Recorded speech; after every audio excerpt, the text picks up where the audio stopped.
क्रियाकलाप 7।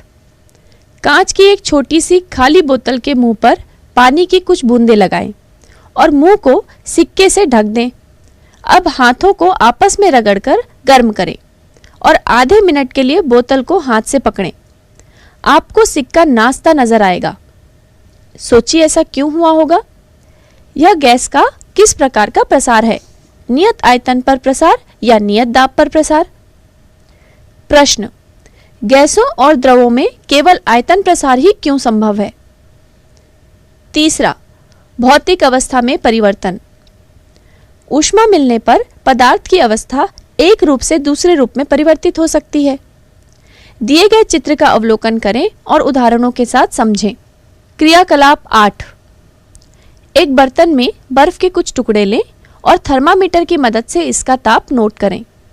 जैसे जैसे आप बर्फ को गर्म करेंगे वह पिघलने लगेगी। उसका ताप नोट करते रहें जब तक कि बर्फ पिघल नहीं जाती। अब इस पानी को और गर्म करते रहिए और ताप नोट करते जाएं।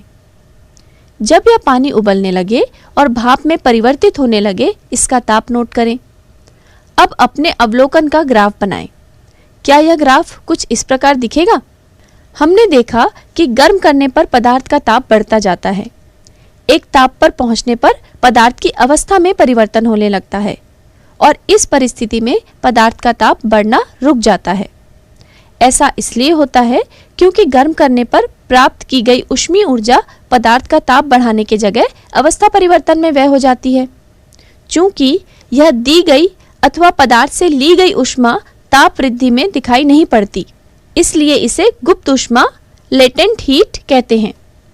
गुप्त ऊष्मा दो प्रकार की होती है। पहला, गलन की गुप्त ऊष्मा, लेटेंट हीट ऑफ फ्यूजन।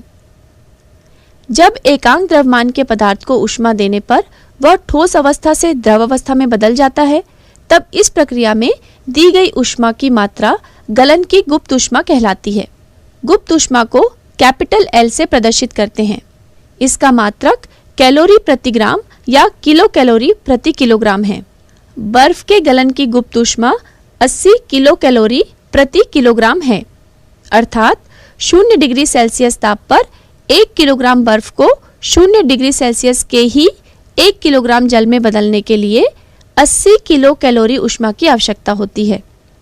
यदि किसी पदार्थ का द्रव्यमान m तथा गुप्त ऊष्मा L हो तो एक निश्चित ताप पर पदार्थ द्वारा दी गई या ली गई ऊष्मा Q बराबर m गुणित L होती है। द्रव से ठोस में बदलने के लिए समान मात्रा में ऊष्मा पदार्थ से ली जाती है। दूसरा, वाष्पन की गुप्त ऊष्मा, लेटेंट हीट ऑफ वेपोराइजेशन। एकांक द्रव्यमान के द्रव को उसके क्वथनांक पर पूरी तरह गैस में परिवर्तित करने के लिए लगने वाली ऊष्मा को वाष्पन की गुप्त ऊष्मा कहते हैं।